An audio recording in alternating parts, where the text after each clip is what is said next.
বন্ধুরা, এটা কিন্তু দেশি লাউ। আর দেশি লাউ খেতে কিন্তু খুবই ভালো লাগে। কার না ভাল লাগে দেশি লাউ খেতে। দেখেন, একটি গাছ লাগানো হয়েছে, ফাঁকে ফাঁকে কতগুলা লাউ ধরতেছে। মাশাল্লাহ, দেখতে কিন্তু পাতাগুলা কিন্তু খুবই সুন্দর। গাছের ফাঁকে ফাঁকে কিন্তু লাউ গাছ লাগানো হয়েছে। দেখেন, ফাঁকে ফাঁকে কত সুন্দর সুন্দর লাউ ধরছে, ছোট ছোট অনেক সুন্দর লাউ কিন্তু দেখতেছেন।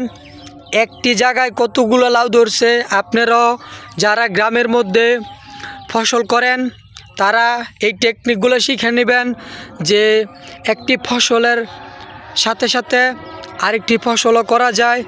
দেখেন কত সুন্দর টেকনিক। আর বন্ধুরা দেখেন কত সুন্দর, দেখছেন কতগুলো সুন্দর সুন্দর লাউ হয়েছে। আর এই যে এইখানেও দেখেন মাটির মধ্যে লাউ ধরছে। বিনামূল্যে ফসল, শুধু লাউয়ের বিচি ফালাইবেন, তারপর ফসল আসবে।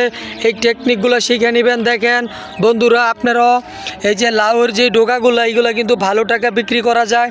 আর এই লাউয়ের ডোকাগুলো কিন্তু খেতে খুবই ভালো লাগে, সুস্বাদু খাবার।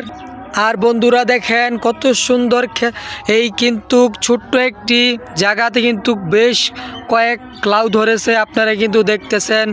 আর এই টেকনিকগুলো কিন্তু আপনারা শিখে নেবেন, কারণ আপনাদের গ্রামের মধ্যে কিন্তু আপনারাও এই টেকনিকগুলো শিখলে আপনাদের উপকার হবে, ফসল হবে, আপনারা বিক্রি করতে পারবেন, আপনারা খেতে পারবেন। এই টেকনিকগুলো কিন্তু শিখে নেবেন।